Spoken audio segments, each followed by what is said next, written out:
Coach, thank you so much for joining us. Really appreciate your time. First year at Hershey, can you kind of help us break down a little bit of some of the position battles that you guys are looking at as we get into camps now and as we look forward to the season? Well, we have a lot of young guys that will be battling for positions. A lot of seniors graduated from last year, so it's going to be a lot of new guys. I think we're only returning 2 starters on defense and 4 starters on offense. So there's going to be a lot of new faces, if you will, on both sides of the football. But I think we have a lot of great kids, old and young. So I think the experience level, when I say young, they might be young in terms of age or just experience, but I think we have a well-rounded team in terms of we got some size, we've got some strength up front, we've got some athletic kids that skill-wise. So I think we have a very good mix of things that we can build off of. And looking at the quarterback position, kind of break down that battle there coming into the season. Right now, I think the front runner would be David McCurdy. We have some younger kids that have kind of come into the mix.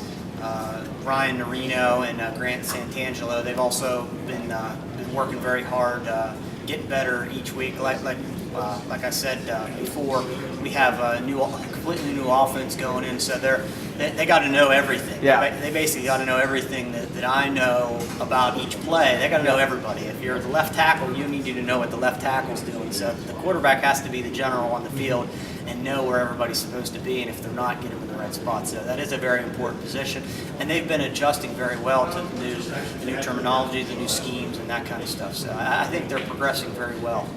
Can you talk a little bit about some of the skill set that David brings onto the field? Obviously, maybe a little bit different than Jesse last year, but can you walk me through that? I think David is able to read coverages. He knows, for a certain play where his reads are and where he should progress from this read to that read once he starts reading coverage on a certain play. He's definitely an athletic guy. I know I've been told that Jesse was a very athletic quarterback. David's still a very athletic quarterback as well. So we can definitely mix in some quarterback option and runs and that kind of stuff because of his athleticism. But he definitely has the ability to throw the ball down the field and in the intermediate passing game. So that kind of makes our offense very diverse. Then looking at the running back position again, can you kind of break down the battles there and who might take the lead for you guys this year? Right now, I think we have a stable of backs that anybody could be getting carries. In terms of the tailback position or the slot back type thing, Trey and Lovu is one guy. Jesse Ogbo is another guy. They've been getting a lot of work. Nate Davis has been getting a lot of carries and action in terms of passing game and stuff like that. Some of the fullback type guys, Jack Donahue is a new guy out for our program. He didn't play last year. I think he played as a sophomore, so he's coming back. He's a lacrosse player, so it's always good when you can get those multi-sport athletes out. You know that they're capable of being athletic. If they're playing lacrosse and they're athletic, they can be pretty good on the football field as well. Colby Murray's another good fullback that might be helpful to us, and Nate Doherty's another one. Well, a lot of guys that can fit into a lot of different spots. Another slot back that comes to mind is Stone Musser. He's a kid that has a lot of speed. Again, maybe some unproven guys in terms of the varsity Friday nights, but definitely have a lot of potential, and I'm very excited to see kind of where and how they're going to fit into place.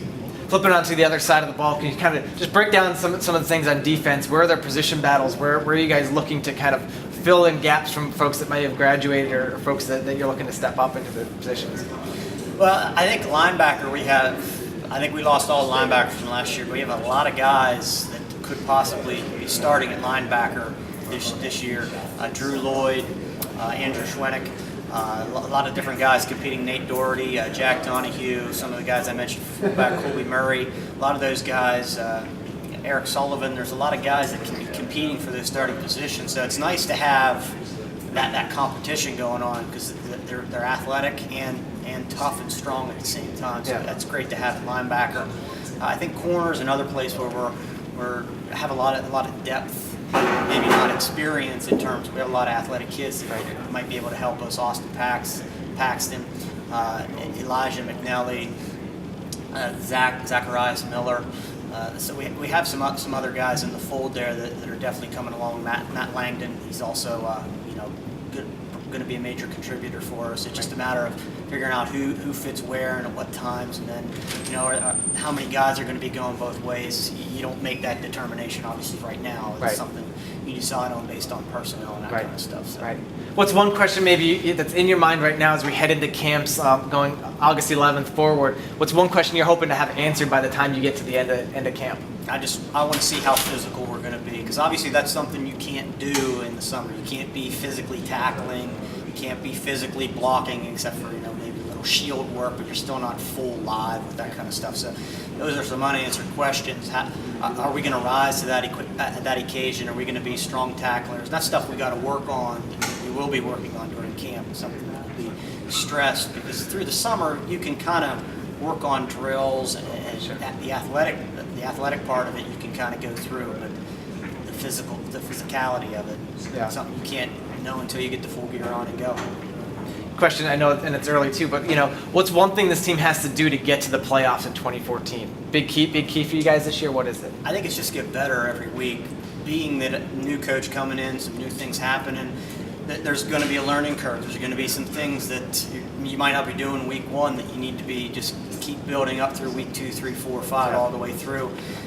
We have a great strength of schedule, so in terms of thinking of playoffs, PowerPoint wise, our strength of schedule will allow us that. Even if we don't go 10-0, obviously you can still get into playoffs with winning a decent amount of games because of your strength of schedule. And I'd rather have it that way, because that prepares you for the playoffs. If you've been playing tough opponents, that's what you're going to have in the playoffs. You don't want to have a bunch of cupcakes on your schedule. And looking at all 10 games, they're all 10 very, very good opponents, and it's going to be a dogfight every